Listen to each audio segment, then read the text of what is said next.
Friends, मैं उपेंद्र सिंह और आप देख रहे हैं हमारा यूट्यूब चैनल अनमोल स्टडी ऑनलाइन।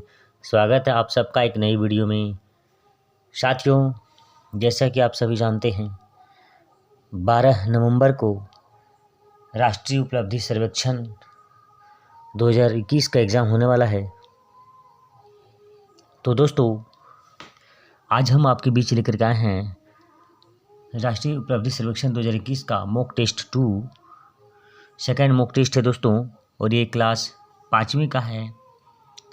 तो दोस्तों, जैसा कि आप जान रहे हैं एग्ज़ाम में सिर्फ एक दिन रह गया है और 12 नवंबर को एग्ज़ाम है।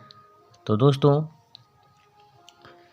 बिना देर किए आज का सवाल को शुरू करते हैं और देखते हैं कौन कौन से मॉक टेस्ट में है। और मॉक टेस्ट में जितने सारे सवाल मैं बताऊंगा वो सारे सवालों को आप नोट कर लीजिएगा, क्योंकि इस मॉक टेस्ट से भी एग्ज़ाम में कुछ सवाल मिल सकते हैं जो कि आपको एग्ज़ाम में हेल्प हो सकता है। तो देखते हैं पहला सवाल क्या है। और दोस्तों, बिना स्किप किए वीडियो को पूरा देखें, ध्यान से देखें, स्किप ना करें, तभी आपको इस वीडियो से भरपूर फ़ायदा मिल सकता है। तो दोस्तों, सवाल शुरू करते हैं। फर्स्ट क्वेश्चन है, वृत्त की सबसे बड़ी जीवा को कहते हैं। दोस्तों, ये जैसे वृत्त है तो इसका सबसे बड़ी जीवा ये आपकी जीवा कहलाती है। ये जो बीच में है ये जीवा कहलाती है। तो सबसे बड़ी जीवा जो होती है व्यास होती है। ये व्यास होती है, ठीक है। तो यहाँ पे वृत्त की सबसे बड़ी जीवा को व्यास कहते हैं। ऑप्शन नंबर 1 इसका सही होगा। अगला सवाल है दोस्तों, 5 लीटर दूध से 200 मिलीलीटर की कितनी गिलास पूरी भरी जाएगी। ऑप्शन है 20, 25, 30 और 10। तो दोस्तों, 5 लीटर दूध में कितना मिलीलीटर दूध आ जाएगा ये पहले हम आपको बता देते हैं। 1 लीटर दूध में 1000 मिलीलीटर होता है, तो 5 लीटर में 5000 हो जाएगा, ठीक है। तो दोस्तों, 5000 हम क्या करेंगे, लिखेंगे और 5000 को 200 से भाग कर देंगे, ठीक है। 20 20 कटेगा, 50 आएगा हमारे पास।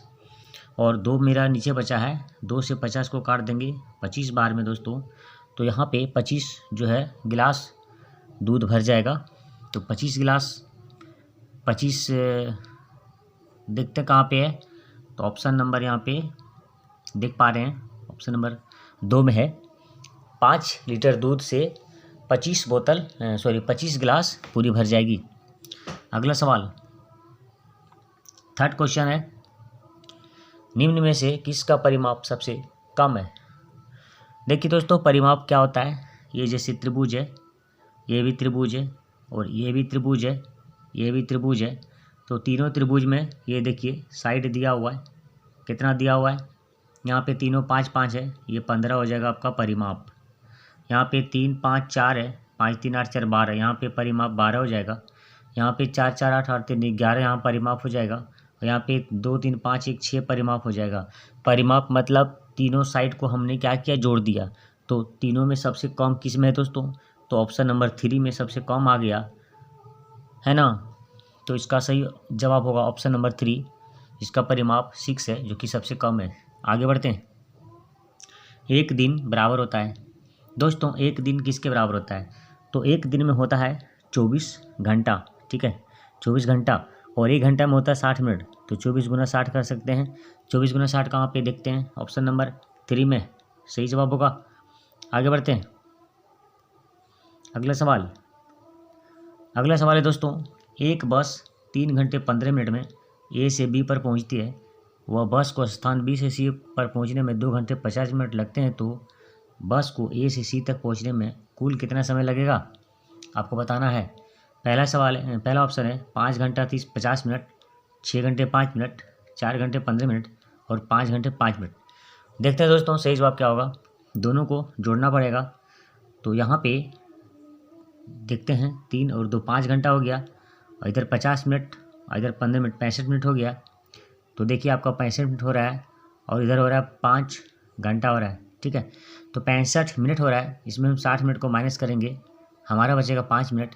और जो 60 मिनट माइनस किए ये मेरा बनेगा 1 घंटा, और यहाँ पे आके प्लस होगा तो यहाँ हो जाएगा 6, यानी 6 घंटा 5 मिनट। कहाँ पे है 6 घंटा 5 मिनट, ऑप्शन नंबर 2 में है, सही जवाब होगा। आगे बढ़ते हैं दोस्तों। तो दोस्तों वीडियो अगर अच्छा लग रहा हो तो वीडियो को लाइक कर दें और सभी साथियों में अधिक से अधिक शेयर करें, जिससे कि इस वीडियो का भरपूर फायदा आपके साथी लोग उठा सकेंगे, क्योंकि एग्ज़ाम में मात्र एक दिन बचा हुआ है, परसों एग्ज़ाम होगा। तो आज फटाफट देख लेते हैं इंपॉर्टेंट क्वेश्चंस को, क्योंकि पता नहीं इनमें से कौन सा एग्ज़ाम में भिड़ जाए। अतः दोस्तों पूरा वीडियो ध्यान से देखें और जो मैं बता रहा हूँ कॉपी में नोट करते हैं। छठा सवाल देखते हूँ। 23 गुना 6 का मान किसके समान होगा? 23 गुना 6, तो यहाँ पे लिखा हुआ है 20 + 3 गुना 6, ये हो जाएगा। अगला है 20 + 3 10 - 4, यानी 20 + 3 यानी कि 23 हो गया, और 10 - 4 यानी कि यहाँ पे 6 हो गया, तो ये भी वही चीज़ है। और यहाँ पे 23 गुना 10 - 4, तो यहाँ भी 23 गुना 10 में 4 घटाएंगे 6, यहाँ भी वही चीज़ है। और यहाँ भी वही था 23 20 23 गुना 6 यहाँ भी था 1 नंबर में, तो इसका सही जवाब होगा ऑप्शन नंबर 4, उपयुक्त सभी। अगला सवाल, वर्ग में सममित रेखाओं की संख्या। मान लीजिए ये मेरा आपका वर्ग है, तो सममित मतलब होता है अगर ये भाग बांटते हैं तो दोनों समान दिखता है, दोनों भाग समान है, तो सममित का रेखा कहलाती है, ये आपकी सममित रेखा होगी। उसी तरह से यहाँ पे काटेंगे तो ये भी मेरा सममित रेखा हो जाएगी, और यहाँ पे काटेंगे तो ये जो दो भाग होगा वो भी सममित होगी, और यहाँ काटेंगे तो ये भी सममित होगी। कितना रेखा हो गया? 1 2 3 4, ठीक है, और एक 5 और एक 6 हो गया, तो 6 कहाँ पे? ऑप्शन नंबर 2 में है, सही जवाब होगा। आगे बढ़ते हैं। अगला सवाल देखते हैं दोस्तों। 4 गाय और 3 मुर्गियों के पैरों की संख्या क्या होगी? तो एक गाय के कितने पैर होते हैं? 4 पैर होते हैं। तो हमारे पास 4 गाय है तो 4 गुना 4 करना पड़ेगा और प्लस करना होगा, और 3 मुर्गी, एक मुर्गी के 2 पैर, तो 3 मुर्गी का 6 पैर होगा, तो कितना हुआ? 16 और आपका 6, आपका कितना हो गया? 22। 22 कहाँ पे है? ऑप्शन नंबर 1 में है 22, ठीक है दोस्तों। आगे बढ़ते हैं। क्वेश्चन नंबर 9, ये देखिए स्टार बना हुआ है, 1 स्टार 2 स्टार और 3 स्टार जुड़ने से 300 हो रहा है, और यहाँ पे 2 ट्रायंगल है यानी त्रिभुज, और 1 स्टार को जुड़ने से 200 हो रहा है, तो यहाँ पे कितना कितना होगा? तो एक स्टार जो है ये स्टार को हम मान लिए 100, ठीक है, 100 है मेरा, और जो ट्रायंगल है ये ट्रायंगल को 50 मान लेते हैं। तो आपका देखिए 2 ट्रायंगल है तो 50 दूना 100, और एक स्टार है यानी 100, तो कितना हो जाएगा आपका? 200 हो रहा है। और यहाँ पे 3 स्टार था, 3 स्टार को 100 लेंगे तो 300, तो यहाँ पे इसका मान पूछ रहा है, तो यहाँ पे एक ट्रायंगल है तो ट्रायंगल का 50 ले लेते हैं और प्लस करेंगे, और आपका एक स्टार का 100 करेंगे तो 150 हो जाएगा जोड़ के। 150 कहाँ पे? आइए देख लेते हैं, ऑप्शन नंबर 1 में 150 है, सही जवाब होगा, नोट कर लें इसको। आगे बढ़ते हैं। अगला सवाल, वर्ष 2005 व 2010 में ईंधनों का उपयोग है तो निम्न को हल कीजिए। हल करना है यहाँ पे दोस्तों, देख पा रहे हैं आपका ये जो वाइट वाला है ये आपका केरोसिन है, और ये ब्लैक वाला भी केरोसिन दिखाता है, लेकिन दोस्तों ये जो वाइट है ये आपका दिखा रहा है 2005, और ये जो ब्लैक है ये 2010 साल को दिखा रहा है। तो यहाँ पे कंपेयर किया गया है, ये 2005 में आपका वाइट वाला कहाँ तक है? 20 तक है, तो 20 लीटर केरोसिन खर्चा हुआ है, और जो 2010 है वहाँ पे आपका 30 तक चला गया, ये 30 लीटर खर्चा हुआ है, तो अंतर यहाँ पे 10 आ रहा है। उसी तरह से यहाँ पे पेट्रोल का देखते हैं, ये मेरा 50 तक गया है और ये मेरा 70 तक गया है, तो यहाँ पे 70 कितना हो गया? 20 का अंतर आ रहा है। यहाँ पे बायोडीजल है, ये आपका 20 है और ये आपका 50 है, तो यहाँ पे 50 में 20 गया, यहाँ पे 30 का अंतर आ रहा है। और यहाँ पे डीजल है, ये आपका 30 है और ये आपका 50 है, यहाँ पे 20 का अंतर आ रहा है। तो यहाँ पे हम देख पा रहे हैं। अगला सवाल इसको देखते हैं क्या कह रहा है। सवाल जैसे कहता है 2005 में पेट्रोल और केरोसिन के उपयोग में अंतर, ठीक है, तो 2005 में पेट्रोल और केरोसिन में अंतर कितना था, तो इसको देख लेते हैं नीचे करके। 2005 मेरा यहाँ पे है, 2005 मेरा ये वाइट वाला है, ये केरोसिन आपका हुआ, और पेट्रोल मेरा यहाँ पे है वाइट वाला ये, तो इसका अंतर पूछ रहा है। तो ये आपका 50 है यहाँ पे, और ये आपका केरोसिन मेरा यहाँ पे 20 तक है, तो 50 में से 20 गया, 30 बचेगा। 30 कहाँ पे है? ऑप्शन नंबर 1 में है। ठीक है, तो पेट्रोल 2005 में 50 लीटर खर्च था और आपका केरोसिन 20 लीटर खर्च था। 50 में 20 घटाएंगे 30 बचेगा और जो 30 जो है मेरा अंतर होगा। आगे बढ़ते हैं, किस ईंधन का उपयोग 2010 में सबसे अधिक हुआ है? क्वेश्चन यहाँ पे है, क्वेश्चन है किस ईंधन का उपयोग 2010 में सबसे अधिक हुआ है? तो 2010 में सबसे अधिक ईंधन प्रयोग किस में हुआ है? 2010 मेरा ब्लैक वाला है और ब्लैक वाला मेरा सबसे ज़्यादा 70 तक पहुँचा हुआ है। यहाँ पे देख पा रहे हैं 70 तक पहुँचा हुआ है और ये मेरा 2010 में है, तो 70 सबसे अधिक हुआ है और वो क्या है? पेट्रोल है वो। ठीक है, तो देखते हैं पेट्रोल कहाँ पे है। तो 2010 में पेट्रोल आपका दिया हुआ है ऑप्शन नंबर 1 में सही जवाब होगा इसका। अगर वीडियो समझ में आ रहा हो तो वीडियो को लाइक कर दें और सभी साथियों में शेयर कर दें। क्वेश्चन नंबर 12 की ओर देखते हैं। क्वेश्चन नंबर 12, किस ईंधन का उपयोग 2005 में सबसे कम हुआ है? सबसे कम 2005 में किस ईंधन का उपयोग हुआ है? तो आइए देख लेते हैं इसको चार्ट पे। तो यहाँ पे हम 2005 में देख पा रहे हैं 2005 में सबसे कम यहाँ पे बता रहा है बायोडीजल जो कि 20 तक है और केरोसिन भी बता रहा है जो 20 तक है। बाकी तो सबसे ये आपका पेट्रोल भी ज़्यादा है और डीजल भी अधिक है। तो यहाँ पे 2 आंसर होगा, केरोसिन और बायोडीजल। तो देखते हैं ऑप्शन में कहाँ पे है। तो ऑप्शन यहाँ पे दिया हुआ है, केरोसिन भी दिया हुआ है और बायोडीजल भी दिया हुआ है, ये दोनों होगा। बट आपको एक ठो लिखना है, तो यहाँ पे कन्फ्यूजन है थोड़ा, आप इसको देख लीजिएगा। आगे बढ़ते हैं। 13 नंबर, 5/4 का तुल्य भिन्न क्या होगा? देखिए दोस्तों, 5/4 का तुल्य भिन्न होता क्या है आपको बता देता हूँ। 5/4 लिखेंगे और इसको कोई एक नंबर से गुना करेंगे जिससे कि दोनों टर्म आ जाए। तो हम इसको 3 से करते हैं गुना, तो 3 से जब करेंगे तो 5 तिया 15 होगा और 4 तिया 12 होगा। तो 15/12 कहाँ पे है? ऑप्शन नंबर 2 में सही जवाब। ठीक है, ऑप्शन नंबर 2 इसका सही जवाब होगा। 15/12 इसका तुल्य भिन्न है। आगे बढ़ते हैं। कमरे की दीवार और फर्श के बीच का कोण, मान लीजिए आपका ये दीवार है और ये आपका फर्श है, यहाँ पे कैसा कोण बनेगा? ये समकोण बनेगा, यानी कि 90 बनेगा। तो समकोण कहाँ पे है देखते हैं, ऑप्शन नंबर 1 में है। ठीक है, बिना देर किए मैं सारे सवालों को बताते जा रहा हूँ ताकि आपको आसान हो जाए। फिगर के साथ, ट्रिक के साथ मैं बता रहा हूँ। वीडियो अगर अच्छा लग रहा हो तो वीडियो को लाइक कर दें। आगे बढ़ते हैं। क्वेश्चन नंबर 15, 7 का गुणज। 7 का गुणज मीन्स होता है 7 का टेबल में कौन सा संख्या आती है? 5 नहीं आती है, 17 नहीं आती है, 18 नहीं आती है, तो 21 आ जाएगी। ऑप्शन नंबर 4 इसका सही जवाब होगा। आगे बढ़ते हैं। 16 नंबर, अक्षर H को 180 घुमाने पर कौन सी आकृति दिखेगी? अक्षर H को 180 घुमाएंगे तो ये वाला आकृति दिखेगी, है ना।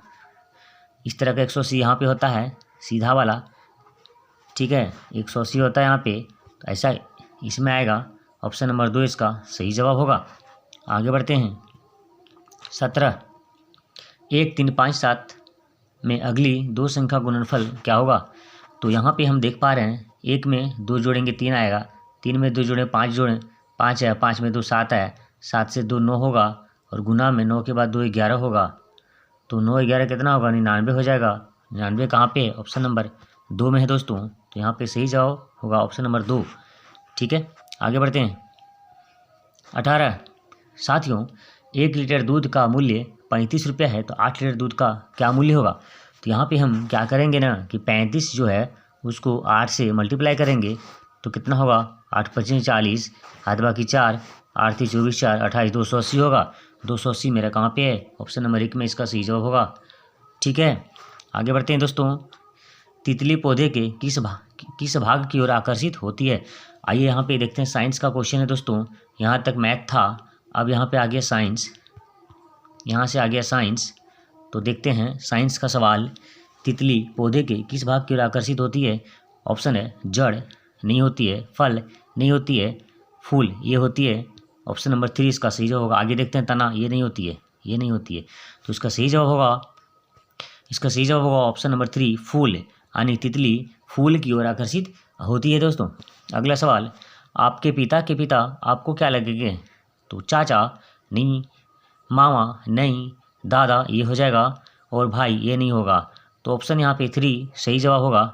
तो दोस्तों क्वेश्चन नंबर 21 को देखते हैं। 21 नंबर में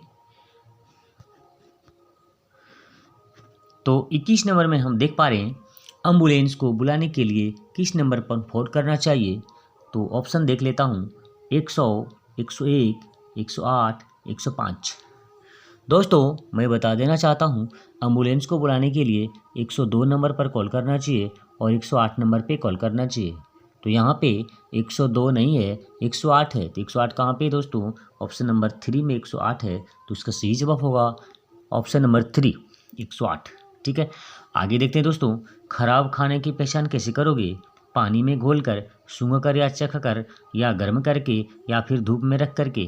तो दोस्तों खराब खाने की पहचान हम कैसे करते हैं? तो खराब खाने की पहचान सूंघकर या चख करके हो जाता है दोस्तों। ऑप्शन नंबर 2 इसका सही जवाब होगा। अगला बढ़ते हैं दोस्तों। वायु प्रदूषण से किस रोग के होने की संभावना सबसे अधिक होती है?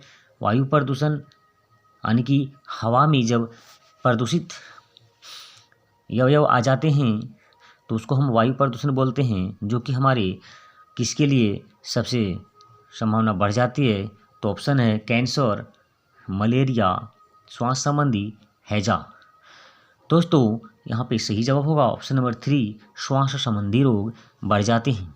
अगला सवाल, आप चौराहे को पार करना चाहते हैं, लाल बत्ती का संकेत है, तो आप क्या करेंगे? दोस्तों लाल बत्ती अगर जल जाती है तो चलना शुरू कर देंगे, या रुक जाएंगे, या ध्यान नहीं देंगे, इनमें से कोई नहीं। तो साथियों यहाँ पे जो सही आंसर होगा वो होगा रुक जाएंगे, क्योंकि लाल बत्ती के जलने पर हमें रुक जाना चाहिए। ये है यातायात का ट्रैफिक रूल। आगे बढ़ते हैं। क्वेश्चन नंबर 25, जल में घुलनशील पदार्थ रेत ये नहीं घुलेगा, चौकों का बुरादा नहीं घुलेगा, नमक घुल जाएगा, और लकड़ी का बुरादा भी नहीं घुलेगा। तो सही जवाब हो जाएगा नमक। आगे बढ़ते हैं दोस्तों। कौन सी वस्तु को लीटर में नापते हैं? कौन सी वस्तु को लीटर में नापते हैं? शक्कर नहीं नापते हैं लीटर में, दूध ये इसको लीटर में नापते हैं, गेहूं को नहीं नापते हैं, चना को भी नहीं नापते हैं।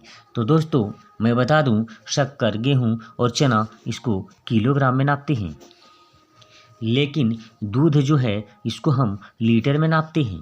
तो ठीक है दोस्तों, अगला सवाल देख लेते हैं। तो दोस्तों यहाँ पे क्वेश्चन देख पा रहे हैं। क्वेश्चन ये है, अल्बेंडाजोल गोली कौन सी बीमारी के उपचार हेतु दी जाती है? ऑप्शन मलेरिया, कृमि नियंत्रण, एनीमिया, पीलिया। तो सही जवाब यहाँ पे हो जाएगा दोस्तों ऑप्शन नंबर 2, कृमि नियंत्रण। यानी जब पेट में कृमि हो जाता है तो एल्बेंडाजोल गोली दिया जाता है, जिससे कि कृमि मर जाता है और पेट से बाहर आ जाता है। अगला सवाल है दोस्तों, चिपको आंदोलन का संबंध है। तो चिपको आंदोलन का संबंध जल संरक्षण, वन संरक्षण, जीव संरक्षण या खनिज संरक्षण। तो दोस्तों चिपको आंदोलन जो है वो मेरा वन संरक्षण से संबंधित है दोस्तों। ऑप्शन नंबर 2 इसका सही जवाब होगा। आगे देखते हैं क्वेश्चन नंबर 29, प्राणवायु किस गैस को कहते हैं? जी हाँ दोस्तों, प्राणवायु किस गैस को कहते हैं? कार्बन डाइऑक्साइड, अगला है ऑक्सीजन, और उसके बाद है नाइट्रोजन, और उसके बाद है दोस्तों हाइड्रोजन। ये हाइड्रोजन। तो मैं बता दूं दोस्तों प्राणवायु ऑक्सीजन को कहा जाता है। तो यहाँ पे जो सही जवाब होगा वो मेरा होगा ऑप्शन नंबर 2, ऑक्सीजन। प्राणवायु ऑक्सीजन को कहा जाता है। आगे बढ़ते हैं दोस्तों। देखिए दोस्तों, अंतर्राष्ट्रीय योग दिवस कब मनाया जाता है? 21 जून, 2 अक्टूबर, 15 अगस्त या 22 दिसंबर। ठीक है, तो यहाँ पे जो सही जवाब होगा दोस्तों वो होगा 21 जून को। ऑप्शन नंबर 1 इसका सही जवाब होगा। अंतर्राष्ट्रीय योग दिवस 21 जून को मनाया जाता है। अगला क्वेश्चन देखते हैं दोस्तों।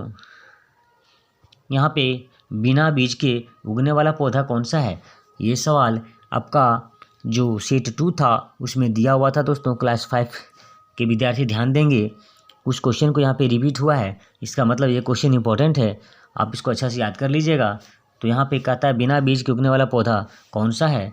तो पहला है आम, तो इसमें तो बीज होता है, ये नहीं होगा। नीम, इसमें भी बीज होता नहीं होगा। जामुन भी नहीं होगा।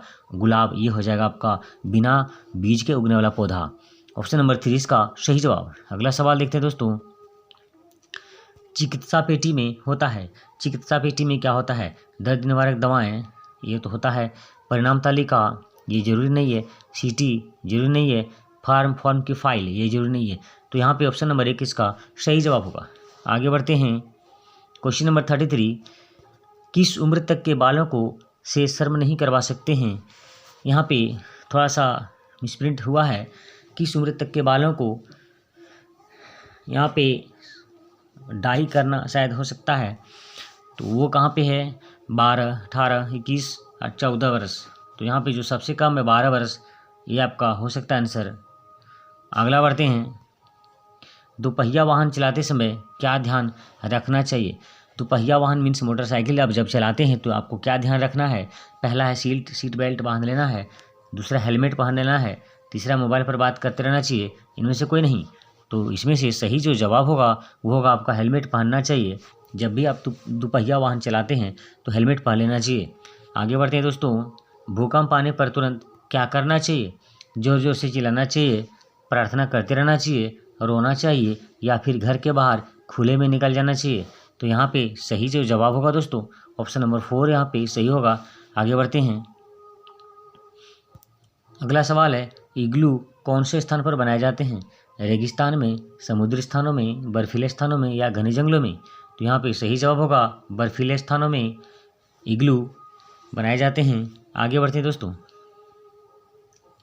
थोड़ा सा मैं इसको छोटा साइज कर लेता हूँ जिससे आपको पढ़ने में आसानी होगी। तो यहाँ पे दिया हुआ है, हमारा जीवन पेड़ पौधों पर आधारित है, इनके अभाव में हम जीवन की कल्पना भी नहीं कर सकते हैं। हम जिस हवा में सांस लेते हैं वो हमें पेड़ पौधों से ही मिलती है। पेड़ पौधे हमारे छोड़ी गई कार्बन डाइऑक्साइड को ग्रहण कर लेते हैं और बदले में हमें ऑक्सीजन देते हैं।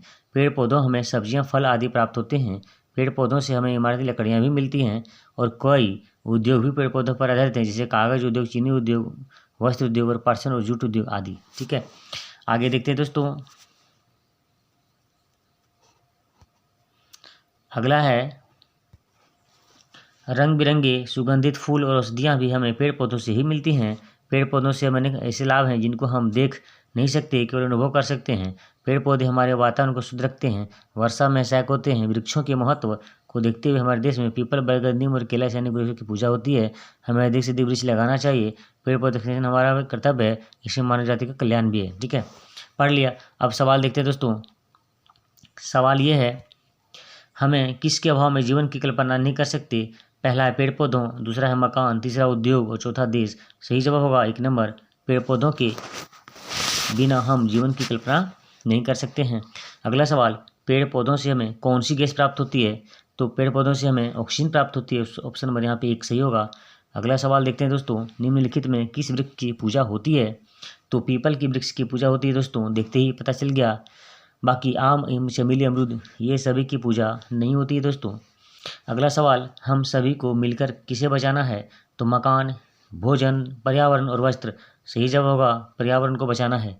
आगे बढ़ते हैं दोस्तों, 41, निम्न में कौन सबसे तेज आवागमन का साधन है। मोटरसाइकिल, कार, बस अथवा हवाई जहाज। तो यहाँ पे सही जवाब होगा दोस्तों हवाई जहाज सबसे तेज आवागमन का साधन है। अगला है 9, 2, 11 होना, इस मुहावरे का अर्थ क्या है। ऑप्शन नंबर 1 इसका सही जवाब होगा भाग जाना, क्योंकि खुश होना नहीं होगा, गुस्सा होना नहीं होगा और दुखी होना भी नहीं होगा। तो सही जवाब होगा यहाँ पे ऑप्शन नंबर 1। अगला सवाल, राहुल को उसके जन्मदिन पर कौन सा गिफ्ट मिला था। Computer, mobile, radio, robot. मिला था उसको मोबाइल मिला था दोस्तों। अगला सवाल, सारे पक्षी रंग लेने के लिए किस भगवान के पास गए थे। तो यहाँ पे जो सही जवाब होगा वो होगा आपका विष्णु जी के पास गए थे। अगला सवाल, वह कक्षा 5वीं में पढ़ता है, इस वाक्य में वह शब्द क्या है। तो 5वीं कक्षा में पढ़ता है तो वह क्या है, वह आपका ऑप्शन देखते हैं, संज्ञा है या सर्वनाम है या क्रिया है या फिर विशेषण है। तो सही जवाब होगा सर्वनाम। आगे बढ़ते ही, निम्न में स्त्रीलिंग शब्द क्या है। तो माला, गुलाब, हिमालय या कमल। तो दोस्तों यहाँ पे सही जवाब होगा माला। आगे बढ़ते हैं, एक या अधिक से अधिक संख्या का बोध करने वाले शब्दों को क्या कहते हैं। ऑप्शन है क्रिया, वचन, लिंग या विशेषण। सही जवाब होगा वचन, क्योंकि एक को एक संख्या यदि एक वचन कहा जाता है, एक से अधिक है तो बहुवचन कहा जाता है और ये वचन के अर्थ में प्रकट होता है। तो आगे बढ़ते हैं दोस्तों, क्वेश्चन नंबर 48, वाक्य पूरा होने पर कौन सा चिन्ह लगाया जाता है। पूर्ण विराम, अल्प विराम, उद्धरण चिन्ह और कारक चिन्ह। सही जवाब होगा पूर्ण विराम। अगला सवाल, आकाश का पर्यायवाची कौन होगा? व्योम, अमीय, सरोज, धन। तो यहाँ पे सही जवाब होगा व्योम, पहला नंबर का इसका सही जवाब होगा। आगे बढ़ते हैं, गद्यांश पढ़ते हैं दोस्तों। स्वतंत्रता दिवस समारोह हमारा राष्ट्रीय पर्व है, हमारा ये राष्ट्रीय पर्व है और यह प्रतिवर्ष 15 अगस्त को संपूर्ण देश में मनाया जाता है। हमारा देश 15 अगस्त 1947 में स्वतंत्र हुआ था। इसके पहले अंग्रेजों का शासन था। देश को स्वतंत्र कराने के लिए अनेक राष्ट्रभक्तों ने अपने प्राणों की आहुति दे दी, मीन्स बलिदान हो गए। 15 अगस्त 1947 को प्रथम बार दिल्ली के लाल किले पर तिरंगा झंडा फहराया गया। लाल किले पर फहराया जाता है दोस्तों। इस दिन सभी देशवासियों ने सैकड़ों वर्ष के बाद स्वतंत्र देश में सांस ली थी और इसी पावन तिथि को याद रखने के लिए प्रतिवर्ष 15 अगस्त को स्वतंत्रता दिवस के रूप में हम लोग मनाते हैं। स्वतंत्रता दिवस का मुख्य समारोह देश की राजधानी दिल्ली में होता है। भारत के प्रधानमंत्री दिल्ली के लाल किले पर तिरंगा ध्वज फहराते हैं और राष्ट्र के नाम संदेश देते हैं। इस स्वतंत्रता के वीर शहीदों को याद किया जाता है। सेना में अच्छे कार्य और करने वाले सैनिकों को इस दिन सम्मानित भी किया जाता है। सभी राज्यों में मुख्यमंत्री ध्वजारोहण करते हैं। इसी दिन सभी सरकार और गैर सरकारी कार्यों में ध्वजारोहण के साथ साथ अन्य सांस्कृतिक कार्यक्रम भी, खेल प्रतियोगिताएं भी आयोजित होती हैं। आगे देखते हैं दोस्तों, प्रतिभागी छात्र छात्राओं को पुरस्कार दिए जाते हैं, मिठाइयाँ बांटी जाती हैं। इस प्रकार यह पर्व सारे देश में धूमधाम से मनाया जाता है। स्वतंत्रता दिवस पर हमें देश की स्वतंत्रता की रक्षा करने का संकल्प लेना चाहिए। तो दोस्तों सवाल देख लेते हैं क्या क्या है। फर्स्ट क्वेश्चन, हमारा राष्ट्रीय पर्व है दीपावली, क्रिसमस, स्वतंत्रता दिवस और रक्षाबंधन। तो यहाँ पे हमारा राष्ट्रीय जो पर्व होगा स्वतंत्रता दिवस हमारा राष्ट्रीय पर्व है और गणतंत्र दिवस है। तो यहाँ पे गणतंत्र दिवस नहीं है, स्वतंत्रता दिवस, इसलिए ऑप्शन नंबर 3 इसका सही जवाब होगा। अगला सवाल देखते हैं दोस्तों, स्वतंत्रता से पहले हमारे देश में किसका शासन था? अमेरिका का, अंग्रेजों का, पुर्तगालियों का, चीन का? सही जवाब होगा अंग्रेजों का। अगला सवाल, स्वतंत्रता दिवस पर राष्ट्रीय ध्वज प्रधानमंत्री द्वारा कहाँ फहराया जाता है? लाल किले, ताजमहल, संसद भवन पर, विद्यालय पर? तो आंसर होगा लाल किले पर। अगला सवाल है दोस्तों, स्वतंत्रता दिवस के दिन याद किया जाता है, किसको याद किया जाता है? ऑप्शन है वीर शहीदों को, या फिर पुलिस को, या फिर सैनिकों को, या फिर शिक्षकों को? तो सही जवाब होगा दोस्तों वीर शहीदों को यहाँ पे याद किया जाता है। अगला सवाल है, राष्ट्र के नाम संदेश किसके द्वारा दिया जाता है? पहला गृह मंत्री, दूसरा प्रधानमंत्री, तीसरा शिक्षा मंत्री, चौथा राष्ट्रपति? तो यहाँ पे जो सही जवाब होगा दोस्तों वो होगा आपका प्रधानमंत्री। राष्ट्र के नाम प्रधानमंत्री के द्वारा संदेश दिया जाता है दोस्तों। और इसके बाद दोस्तों यहाँ पे क्वेश्चन लगता है ख़त्म हो गया है। तो इतना ही आज इस मॉक टेस्ट में था। तो दोस्तों आपने वीडियो पूरा ध्यान से देखा, इसके लिए आपको बहुत बहुत धन्यवाद। और इस वीडियो का भरपूर फ़ायदा आप उठा रहे हैं, साथ ही साथ अपने साथियों को इस वीडियो को शेयर कर दें, जिससे कि वे भी आपकी तरह इस वीडियो का भरपूर फ़ायदा उठा पाएँ। क्योंकि एक दिन हमारे पास बचा हुआ है, क्योंकि परसों इसका एग्ज़ाम होगा। तो इस 54 सवाल में से हो सकता है कुछ सवाल आ जाएं जो कि आपके लिए फ़ायदेमंद साबित हो सकता है। तो दोस्तों फिर से आपको बहुत बहुत धन्यवाद। साथ ही आज छठ पूजा का प्रथम अर्घ हो चुका है और सुबह दूसरा अर्घ पड़ेगा। तो दोस्तों आप सभी को छठ पूजा की हार्दिक शुभकामनाएं। तो इसी के साथ विदा लेते हैं। जय छठी मैया।